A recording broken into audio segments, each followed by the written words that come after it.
Hello, good morning, everyone. This is Nathan Chua, and I'm here today. Lou, you woke me up really early because you're way over there at the East Coast in the United States. And I don't know if I'm still alive now. I'm already alive now. It's still kind of early here for me. And I'm calling these interviews from now on, if I do get more interviews in the future, uh, shrinks over drinks. So today would be the episode would be called Two Shrinks Over Drinks. All right. Let's drink to that. Cheers. Cheers. Okay. So Lou, how are you tonight there? It's the evening there, right? It Did you is have a evening for stressful day? me. Evening for me, early morning for you. It was a good day. Wednesdays are my light day in terms of work. And so I Mm. spent most of the day preparing for a workshop that I'm facilitating tomorrow. Ah, okay. All right.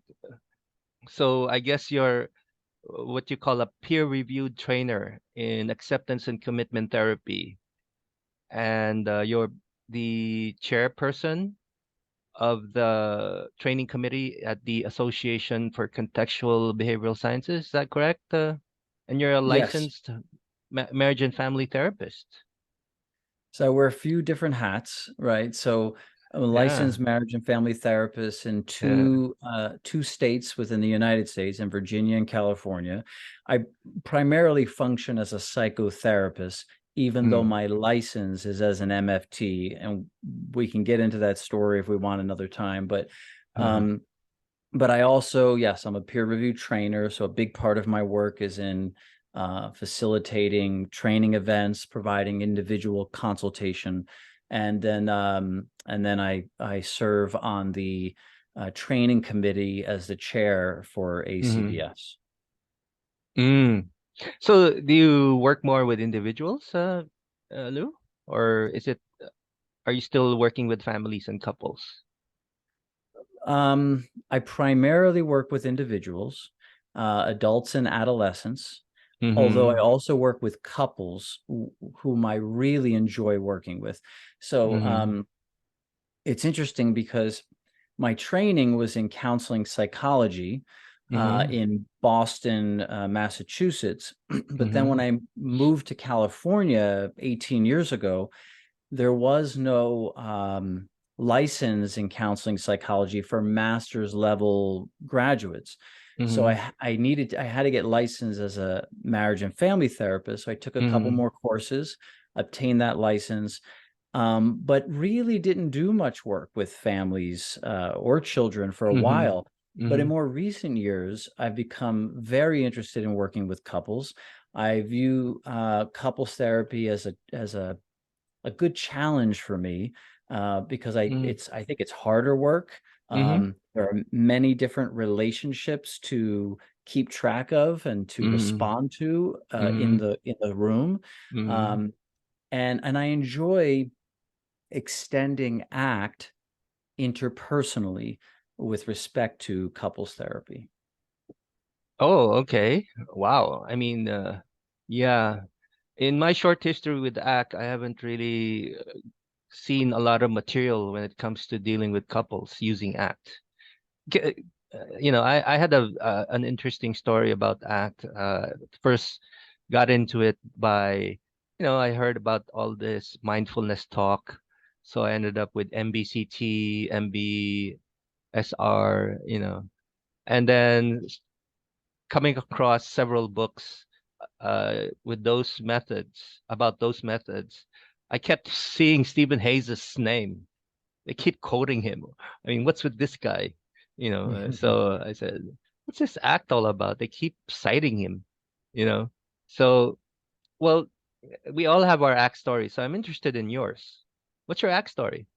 Well, actually, my story is not that unlike yours, Nathan. Mm-hmm. It was 2010, Uh-huh. and so I came from a graduate school training that was very humanistic, existential and Rogerian. So a very experiential graduate training, but I was working in a healthcare setting that was grounded in CBT, cognitive behavioral therapy, and Mm, DBT, mm, dialectical behavior therapy. mm, However, I had a personal interest all along in mindfulness-based approaches. I was a practicing Buddhist meditation practitioner. And so I was doing that on a regular basis and enjoying that. And I also was interested in and trained in MBSR, so mindfulness-based stress reduction, mhm, mhm, and familiarize myself with mindfulness-based cognitive therapy, as you mentioned, and also mindfulness-based relapse prevention as well, because I was doing a lot of work in addiction back then too. So mm, I and I've always been interested in research and looking at articles on studies, mm, seeing what the trends are, what has evidence behind it. So I mhm, was simply looking at a mindfulness-based intervention research article, like on a mhm. study that referenced acceptance and commitment therapy and Stephen Hayes, right? So it piqued my interest because I had not heard of ACT before then. So I looked it up and happened upon the Hexaflex. And when I saw the combination of values, which was very congruent with my humanistic graduate school training and mindfulness, I was immediately drawn to it. Like I felt like, it was a home for me in with respect to being a therapist. So I kind of dove right in and I What started was your first using, book? What was the first book or yeah. material? So my first book it was one of two books, but I think it was the Mindfulness and Acceptance Workbook for Anxiety by Ah, John Forsyth and can never say his name, but George Eifert. Uh, and okay. and anxiety's been a lifelong companion of my own, and so I was using ACT to work with my own anxiety issues using that book. Uh, I had also gotten Russ Harris's Reality Slap book, which I oh, really, really enjoyed too. And so I was kind of working through both of those for uh, myself uh, and making use of the guided meditations that went along with both of those books every day. So every day I would sit down and listen to one of the audio meditations and practice it with it. I did that for like about a year. And then gradually began implementing ACT in the psychoeducation classes I was teaching at the program I was working at, uh, implementing it in individual therapy. mm, And then gradually I developed an 8-week skills-based ACT group that was primarily derived from Russ Harris's um, um, reality slap. yeah, Reality Slap, Happiness Trap, using a lot of his worksheets and approaches for that series, and I continued doing that series for 9 years, all the way up through last June, Wow. in different settings. Wow. All right. You know what? The first book I got a hold of about ACT was the original. I think it's the 1999 version of the ACT book by Hayes, Strossel, and Wilson. Mm-hmm. Mm-hmm. It was so technical. I said, Yeah. who can do this kind of therapy? Yeah, very technical for sure. And in their revised edition, which came out, I'm gonna guess like 5 years ago, don't quote me on that, but in the second edition, it to me it seemed a little bit more accessible. And Exactly. there was Yeah. quite a few revisions in that I think also was reflective of newer research on the model too. But yeah, that could be a tough first book to get into for sure. Yeah, I gave up on it. Sure, as a lot of people do. And then I keep getting those quotes from, citations from other materials that I was doing. And then finally I said, why don't I Google search Act for Dummies? And I came up with Get Out of Your Mind and Into Your Life. Right. And I think there is an actual Act for Dummies book that's out there too. Really? I think so. I think I came across it at some point. But yeah, Get Out of Your Money Into Your Life. That was another workbook that I came across during my Yeah. early days. The first like clinical textbook that I used was Act Made Simple by Russ Harris, which I still think even today in the second edition is a nice, intro Yeah. book for clinicians. Yeah. Yeah. Okay. All right.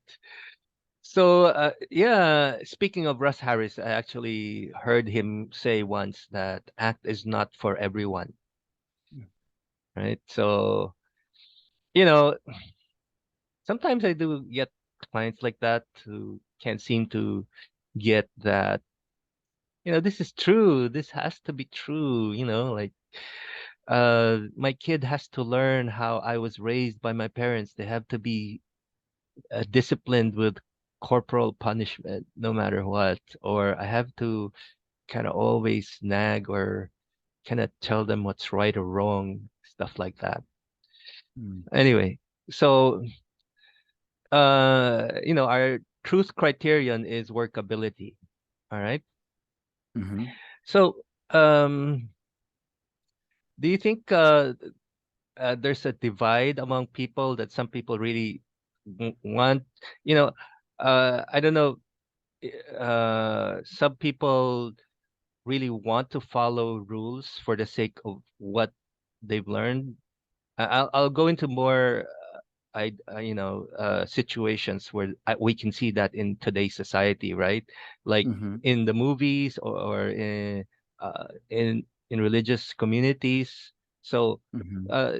do you think there's really a way to break that amongst people, like becoming more pragmatic in their approach to their everyday behaviors? Mm-hmm.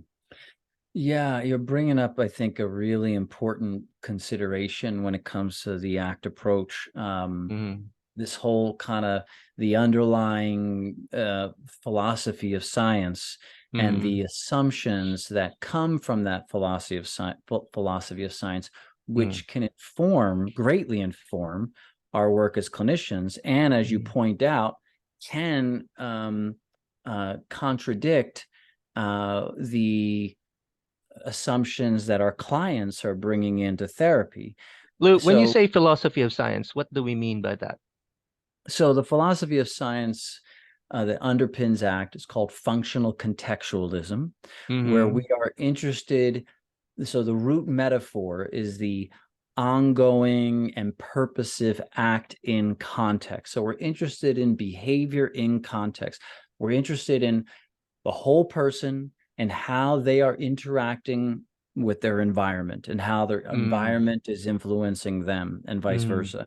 mm, And then the truth criterion, as you mm, mentioned earlier in mm, ACT, is technically called successful working. We call it workability, right, as you mm, pointed mm, out. And what that means is that we are interested in how our behavior is working with respect to a given goal or purpose, right? mm, So if our goal is to have a meaningful conversation together here today, right? mm. Is what we are doing now supporting that goal, right? And if it Uh-huh. is, we would say that's true. Then what we're doing is true in a workable sense. So it's a Uh-huh. very different way Uh-huh. of evaluating what's Mm-hmm. true, right? Whereas Yeah. for clients, as you point out, they will often be coming in with an emphasis on, their where their subjectively experienced reality is what matters, and whether their thoughts Mm, align with that subjectively experienced reality, that's the name of the game there. So for example, as you mm, point out, as you meant the example you gave earlier, for a parent who's Mm. parenting their children, and they're Mm. saying, I need to use corporal punishment. Mm. Now, first of all, that statement right there, I need to use corporal punishment, Yeah. we would call that a rule, Yeah. right? In act, because it's not just stating a behavior of I need to use corporal punishment. There's an implied consequence that if they don't use corporal punishment, Mm. something bad is going to happen, whatever that Mm. might be. And of course, we can explore that with clients. Like, if you didn't use that kind of punishment, what would Mm. you be afraid would happen? What are you trying to prevent? Mm. All right. So the point is, these rules have a function, Mm. and the person, if they went through corporal punishment themselves, Mm. and they believe that that was what was needed, Mm. and that's what's true to them, Mm. then it's going to be just as true to do this with their children. Mm. However, they might not be sensitive to the Mm. actual consequences that corporal punishment is having on their children. Like, what effect is it having? Are they watching to see their children's body language as they respond to that? Are they seeing the longer term effects of that Mm. corporal punishment, and how that's playing out? Is it in fact achieving a desired consequence? And not only that, from an act Mm. perspective, is what the parent is what they're doing Mm. aligned with their values of being the kind of parent they most want to be to their child, Mm. Mm. right? And that's where workability, that's where our truth criterion comes in, is if Mm. what they're doing is aligned with the parent they most want to be. And Mm. if using corporal punishment is not aligned with that, then we would say that's not workable. Does that make sense? Yeah. Yeah. And how about, let's say I'm like you, I work a lot with couples too, you know, and one of the biggest rules that uh, one couples have in their heads is my partner's got to change before I can treat him or her better or them better, So, uh, yeah, do you see that in the counseling room? What kind of rules do you see in your couples therapy work? I see that a lot too, Nathan, a lot. Like, like where each partner comes in, the couple Mm, comes in, and each partner is focused on the other person's behavior, right? yeah, And so it's all about the partner needs to change in order for us to be better in some way, yeah, right? yeah, So there's a rule that's being yeah, presented, right? yeah. Of course, as ACT clinicians, we want to look at the function of that rule, both the intended function, like, in other words, when the partner says, he or she or they need to change in order for, us to get better. They need to change first, then I'll change. How is that working for them? Yeah. What's happening over time? And Uh, what's their intention by putting the onus of responsibility on the partner? mm, What does that do for them? What do they get from that?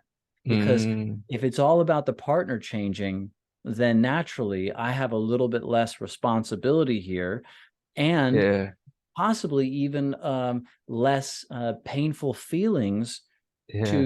to harbor or to experience if it's all about my partner. Does that make sense? Okay, okay. To get away from the guilt, is that right? Get away from the guilt, get away Yeah. from shame, get away Mm, from, yeah, whatever painful feelings might be there related to my own behavior. Sure. yeah. So Right. again, it's experience like emotional avoidance, avoiding Yes. difficult emotions.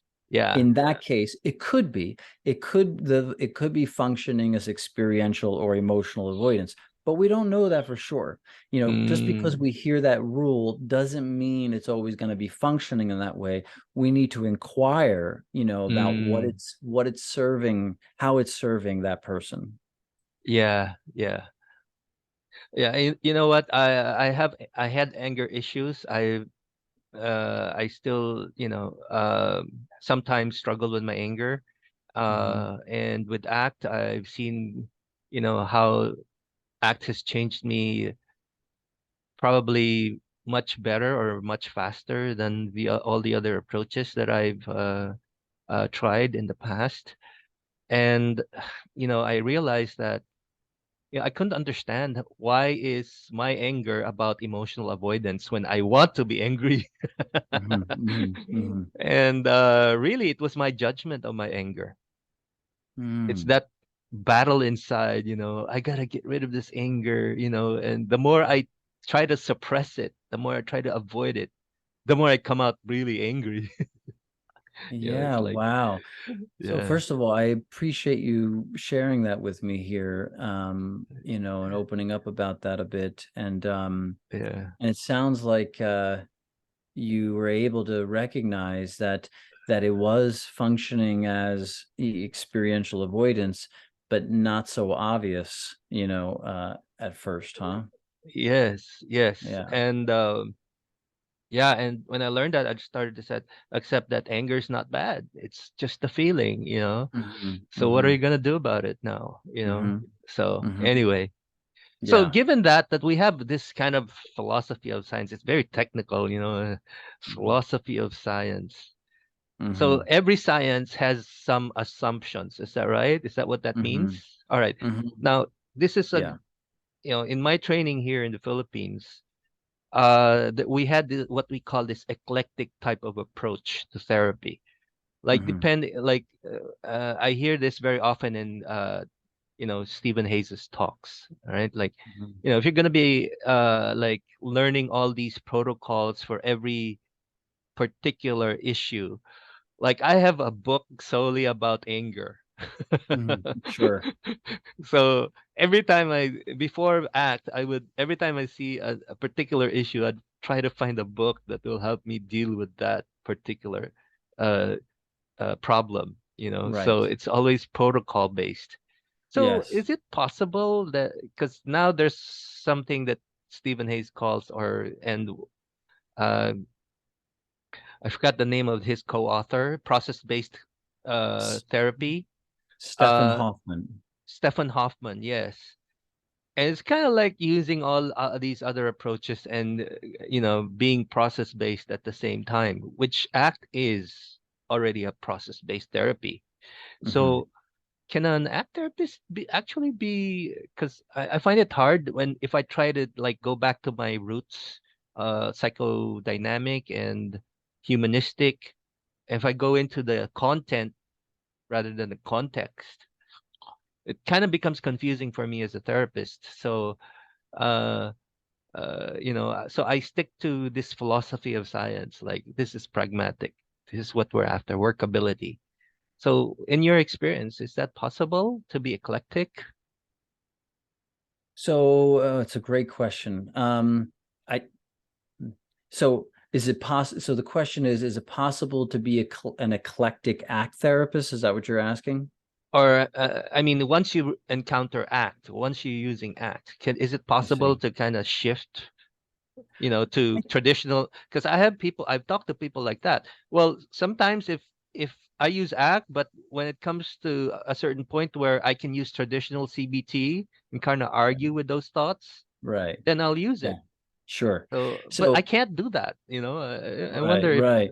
you have that Well, experience. Uh-huh. when you say I can't do that, that tells me, you're in touch with the roots of ACT, right? So the Mm-hmm, theory of language and cognition, which is called relational frame theory, and this mm-hmm, philosophy of science of functional contextualism. Therapists who will kind of take interventions from ACT, CBT, even DBT, or approaches that are not behavioral at all, right? Like, mm-hmm, IFS and somatic experiencing and so forth. mm-hmm, Um, either A, they may not be fully in touch with and the under these roots of ACT, mm-hmm, or perhaps they're doing this in an integrative way. So I think it might be worth distinguishing between eclectic versus integrative for a second. So mm-hmm, eclectic is where my understanding is where we are essentially making use of interventions from different models of therapy, from different Mm, approaches, and mm, based upon either the client's symptomology or what mm, we think will fit, at a mm, particular juncture in therapy. mm, However, with an eclectic approach, my concern is, how are we doing case conceptualization? How are we mm, doing assessment? In other words, what do we see as the issues, as the problems that are arising? Now, mm, you mentioned anger earlier, and yes, it's natural for outside of ACT to be drawn to books and approaches that focus specifically on anger, if yeah, we view anger as the problem, as yeah, opposed to our relationship with anger or how we yeah, respond to the anger, right? yeah, That's the yeah, process that's happening there. And yeah, so, therefore, in an eclectic approach, my concern is that we get lost in techniques without any, like, kind of foundational and uh, robust case conceptualization that's going on. mm, Whereas in an integrative approach, we yeah, have like a home base, a yeah, primary theoretical model that we use, which can yeah, be ACT or can be some other theoretical model, and then we integrate mm, interventions from other approaches, but in a mm, way that's consistent with mm, that underlying theoretical model. So, for example, uh, yeah, if we're an ACT therapist, we can incorporate CBT, mm, including cognitive restructuring, mm, if we're able to do that in a once again, not just an ACT consistent, but a functionally contextual consistent manner. So, mm, for instance, with cognitive restructuring, instead of placing all the emphasis on like challenging, disputing, and replacing thoughts, which uh-huh, would be incongruent, because that's putting all the emphasis on the thought as the problem. uh-huh, Instead, by uh-huh, simply being able to notice cognitive distortions, being able to yeah, notice and name these distortions and see how they're showing up and impacting us and our behaviors, our choices, well, then that could be very consistent with an ACT approach, because we're looking at that relationship, we're looking at the process, we're looking at function and okay, context. Does that make uh, sense? yeah, yeah, yeah, certainly, yeah, integrative, yeah, that's a very good term for that. And I realized that because I kind of dove into polyvagal therapy, or theory, sorry, not therapy, polyvagal theory before. And, I kind of got worried because I kind of like, well, is that kind of like trying to get, feel the safety, kind of like experiential or emotional avoidance?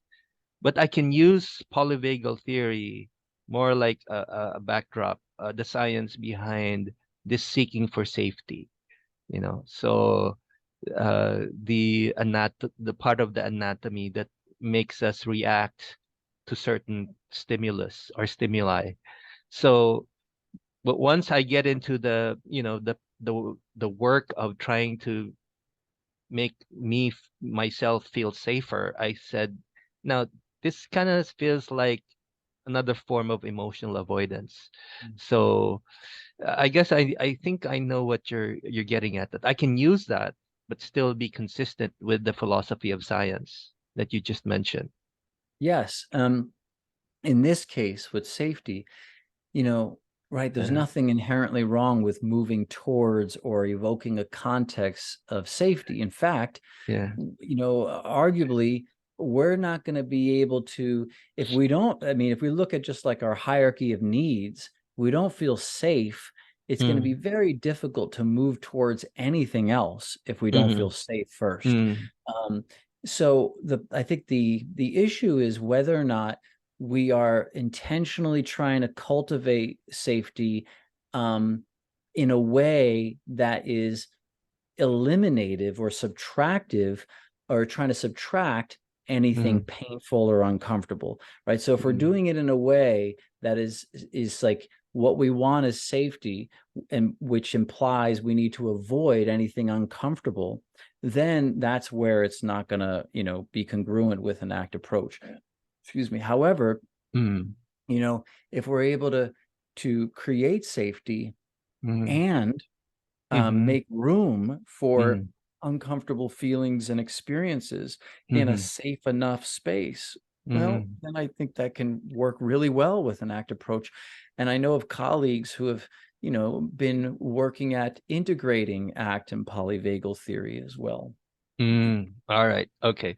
Wow. We're already halfway and have a lot of questions still left for you. Yeah. But I want to go to the more interesting ones, or let's say more entertaining ones. And speaking of Sure. entertainment, after I got into ACT in 2019, and as uh, as I learn more and more about ACT, I go back to the old movies I've seen, and I said, "Oh, that's what it was all about." I see it this time from an ACT lens.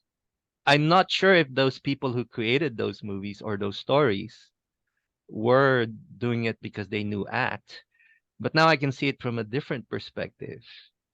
I wonder if you had that experience, and can you tell me what are the movies that kind of reminds you of kind of remind you of ACT, and looking at it from a different point of view. Yeah, I have had that experience as well, many times. Um, and it's fun too, to be looking at movies through that lens. At the same time, sometimes I can get caught up in kind of analyzing what's happening and then missing the enjoyable moments or the meaningful moments of the movie. Excuse me. But two movies immediately come to mind as you say this. One is a Pixar animated movie called Inside Out. Inside Out. Yeah, very good. Yeah, Inside Out. I immediately when I saw that with my children in the movie theater, like maybe or probably was just with my older son, maybe a decade ago. Um, the way that the writers portrayed sadness, the sad Yeah, emotion, the yeah, sad character in that movie, yeah. as most of the movie was like this experiential avoidance, like we need to focus on joy. It's all about joy. Yes, Sadness yes, holds yes. no value. We need to get Exactly. away from sadness. But Yes. then towards the end of the movie, we see that sadness actually holds a lot of value. Mm. It's important. It was in the context of the movie, I think it was related to grief and Yeah, how important that is to, honor those that we care about, and yeah. to and that grief puts us in touch with our love, Yes, yes, for one another as well. yes. So the way that they move towards this more accepting, inclusive approach with sadness, I Yeah, thought was just really well done and a nice message for people of all ages.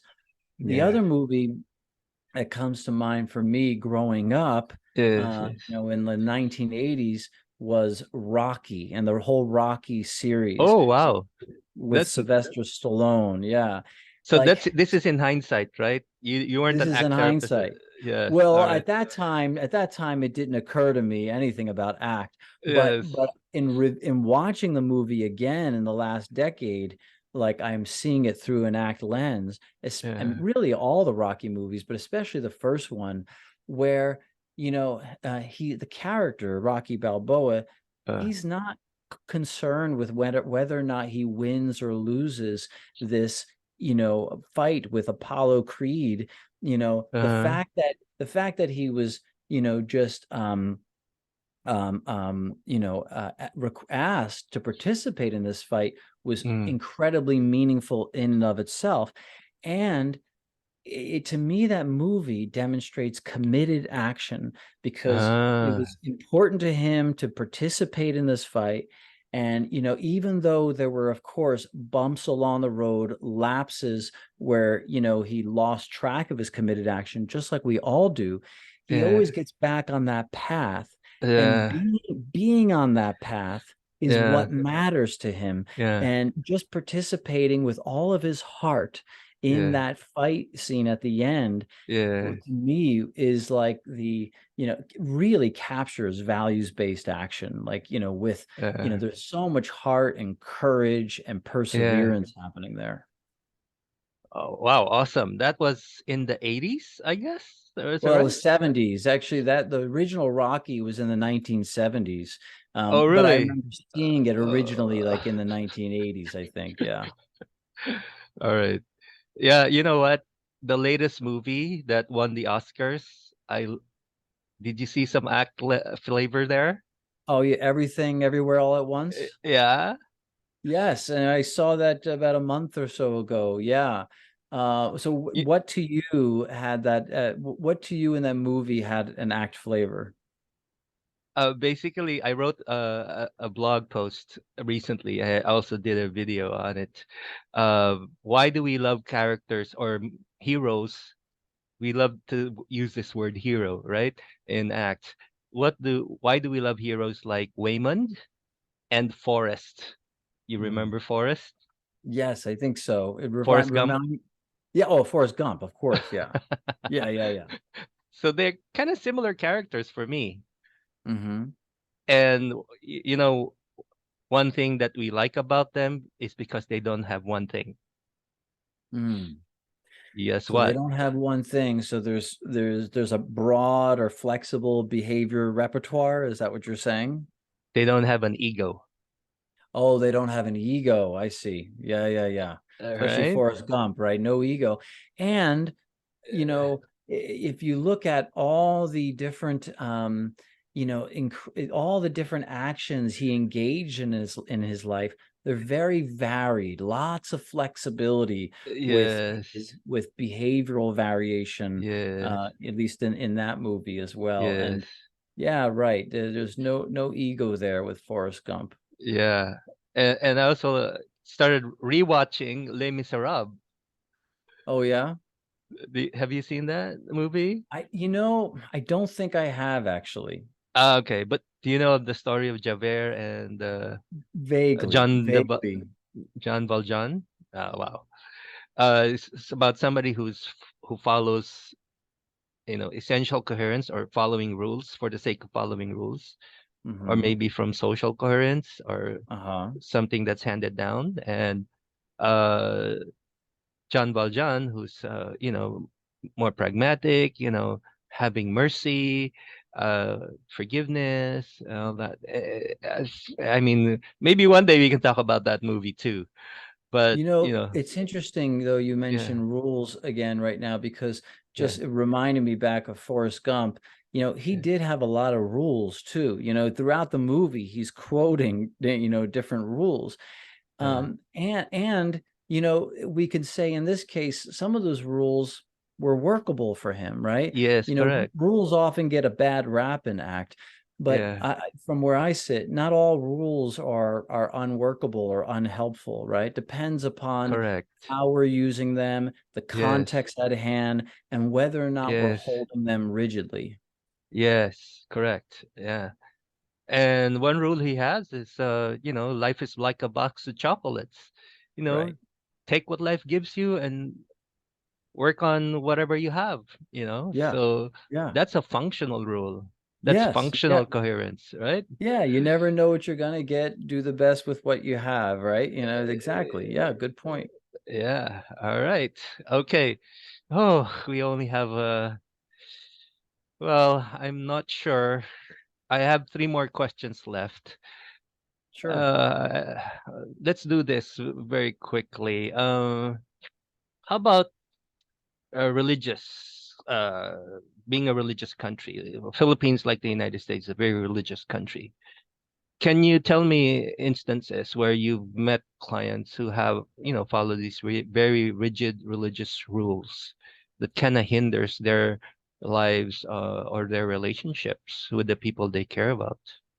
hmm So, first, when I'm working with someone Uh, where that has that where religion holds an important space in their life, mm-hmm, first and foremost, I want to honor that, mm-hmm, and I want to see and be open and curious about how religion and their religious beliefs or religious community or mm-hmm, practices, rituals, how that's working for them, right? mm. How that serves them. Oftentimes, it can, Luke, can I ask you something?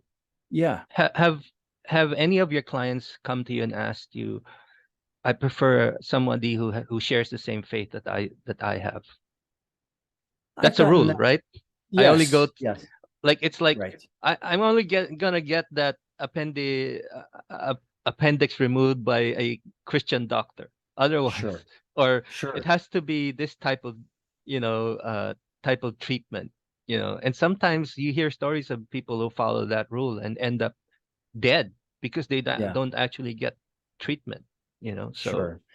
Yeah, of course. I mean, just like any other rule, if we hold it very rigidly and we're yeah, not no longer sensitive to the context and what's workable in that context, it can fail us for sure. yeah, yeah, So yes, to answer your question, I have had that a few times where a client says, "Oh, I mean," and I'm a member of various listservs and groups where I see referrals of clients who are requesting a Christian-based therapist, for example, or yeah, some other religious-based therapist.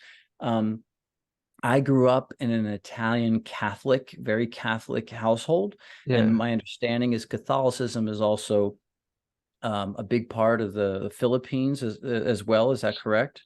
yeah. So that was the environment I grew up in. Although How do you handle that? Do you actually tell them when you get asked that question?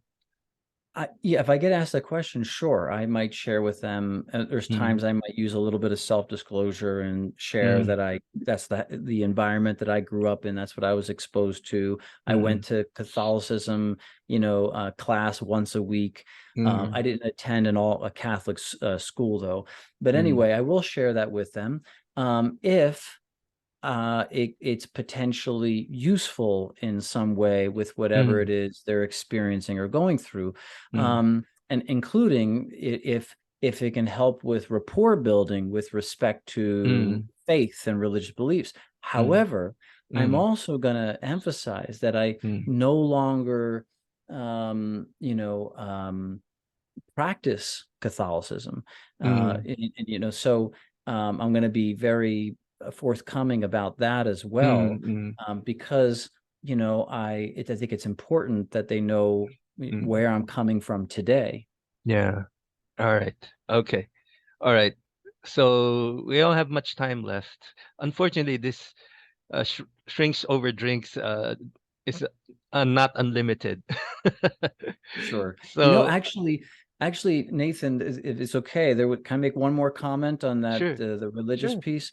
Because you mentioned earlier, are there certain rules that come from religion that can be unhelpful? And it just occurred to me, there is one that's come up a few times in my work, Mm, as a therapist over the years, which is, Uh, a rule that essentially functions as it's all in God's hands. okay. Right. So it might not be those exact words, but that's the function. It's all in God's hands.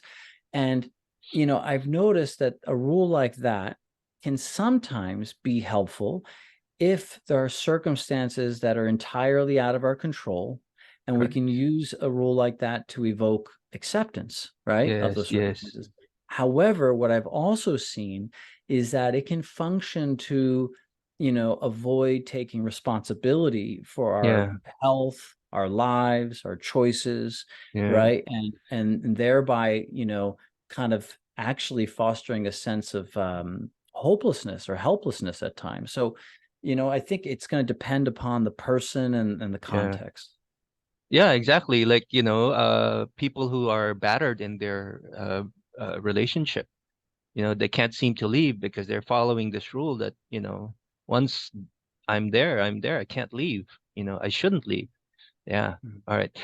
So this one is more we're getting more personal here. So anyway, Okay. so uh I gotta read this one. In his book, Liberated Mind, Stephen Hayes ended it.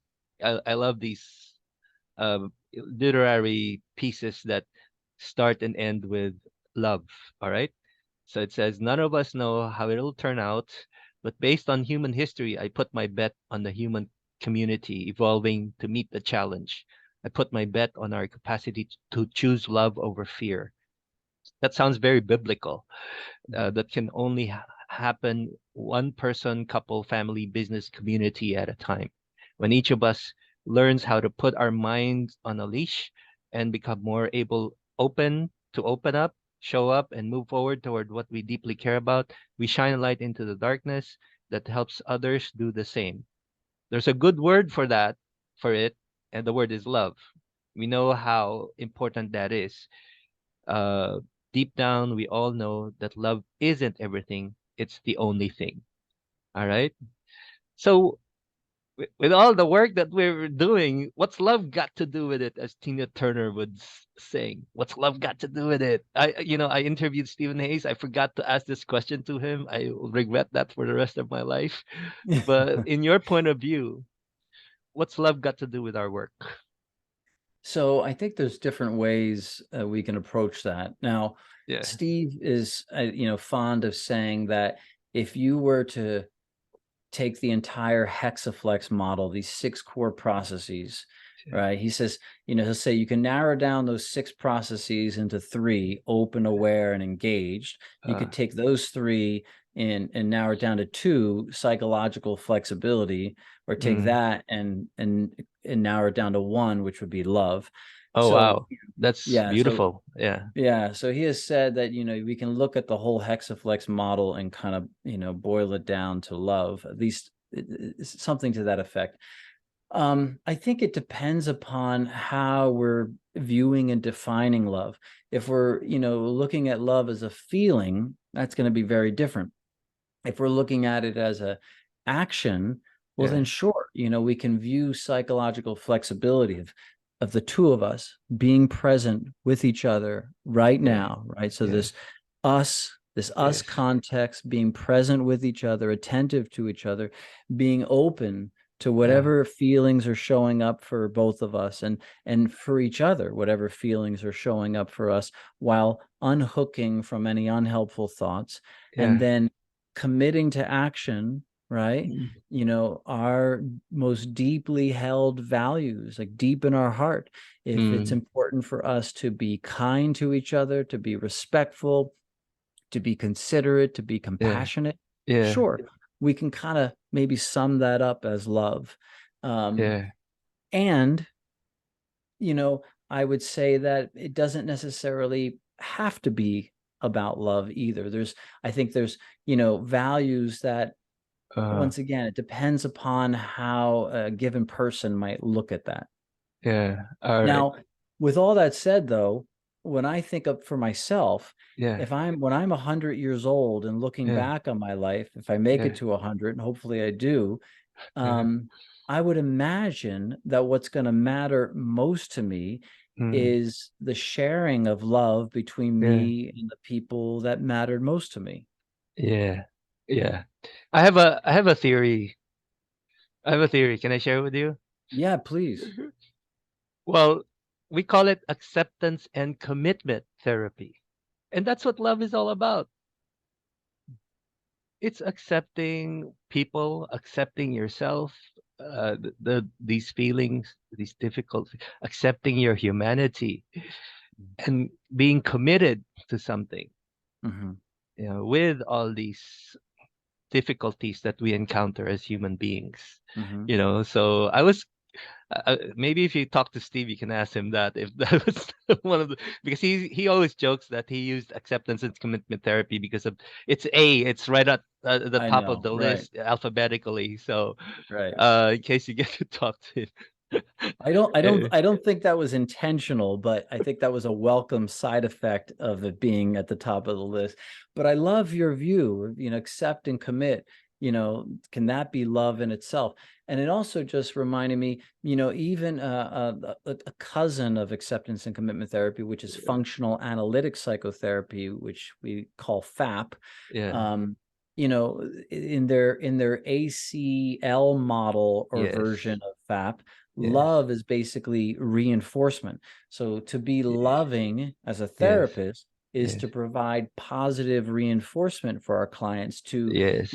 acknowledge, and when the client is doing something that is building intimacy or bringing them Yes. closer and more connected to others, right? And Yes. so as therapists, we can be loving by reinforcing those actions. Yes. And maybe uh we can share with the audience what ACL means: awareness, courage, and love, right? Hmm. And Yes. and I think one thing I realized in through the years that I've been doing ACT is one of the best positive reinforcers is just being loving itself. Mhm. And Mhm. sometimes, when we work with couples, a husband or a wife or, would forget that the reason why they came into the relationship is you wanted to make another person happy Mhm. by being Mhm. loving. And that's Sure. the a real great positive reinforcer. I think that's the best. That's a great point. I mean, it's a great Yeah. point, and it's like, in couples therapy, we can dance all around that, Yeah. and that, might be that secret ingredient there. Like, if I can make room for these thoughts and feelings and Yes. commit to being loving, Yes. right? And Yes. from one moment to the next, right? And Yeah. it might look different. So being Yes. loving will look different from one moment to the next, but functionally, to be Yes. loving, Yes. who does not want that in a relationship, right? Yes. It's the kind of monkey we are, as Stephen Hayes would say. All right. Anyway, so one last question. All right. How Sure. has ACT changed your views of humanity, about humanity, or how you view the future of this planet with all these people who are struggling with their thoughts, struggling with this, mind that we have, a You problem know, solving mind. Yeah. Nathan, it's interesting. As soon as you said the word planet, I Yeah. noticed this, my stomach, like I noticed like a little cringy kind of feeling in my belly, because Uh-huh. immediately, planet is part of this relational network of like lots of issues and problems and things going Yeah. badly and lots of suffering at any given time, right? I mean, Yeah. across the globe. Yeah. And I feel it in my gut. I feel it in my chest here. My heart is sinking a little bit right now. Yeah. Um, I think, in that way, ACT has helped me Mm. to be more compassionate to human suffering and to what we call, often is called common humanity, this experience of suffering that we Yeah. all will endure at some point in our lives, and how easy it is to slip into psychologically inflexible behaviors, right? As you Mm. mentioned, anger, I've grappled with my anxiety throughout my life. Uh-huh. And even though I'd like to say that I've mastered using ACT to cope with my anxiety, the truth is I still get hooked by worries. I still get hooked by somatic experiences. And knowing how easy that is for it to happen, I feel like ACT helps me to relate to people and to humanity in more compassionate ways, which also Yeah. hurts too at the same time. Yeah. That's true. That's true. I experienced that too. I became more compassionate. I used to be very much an activist, online. I just, criticize, you know, politicians, government. But I realized learning ACT and seeing it from a different perspective, kind of knowing this evolutionary history, the roots of in evolution that now uh, Mhm. I think that's where Stephen and Stefan Hoffman are moving towards, Mhm. uh, what's Sloan Wilson, David Sloan Wilson, I David guess. Sloan Wilson, yeah, yeah. Yeah. Right, so So taking into account these evolutionary yes, processes, yes, for sure, that that yeah, all of us are subjected to, and that we can harness. So to come yeah. back to your question of how do you view the future of humanity, I Mm, view it with hope and possibility, yes, because if we can harness these evolutionary processes and psychological flexibility, and not that that's the only way or the way, but if we can do that on a community or global based level, and yeah, and I think to some degree that's happening, right? That's happening to some degree, but of mm, course not enough. I do think there's real hope for the future of humanity, and we have to apply psychological flexibility. So here's a rule I'm presenting, but we have to apply psychological flexibility to the right context, right? yeah, Whether it's climate change, yeah, or politics, yeah, right? Like, or gun violence, right? yeah, How can we apply these skills, to the yeah, context that matter, not just to us, but to our children and grandchildren and to the future generations. Well, thank you for that. That's a wonderful way to end this. And to make it even more wonderful, let's do a toast. Here's a toast to you, my friend. Two shrinks getting a few more drinks. And by the way, this is chamomile and throat coat tea. Mine is tap water that went through a filter. Sure it is. All right. Okay, so thank you. It was a wonderful experience being with you today. Hopefully someday we can do this together in person over a real cup of Joe or whatever. Sure. I would All love right. that. All right, man. Okay. Take care. I'll take care. Bye-bye.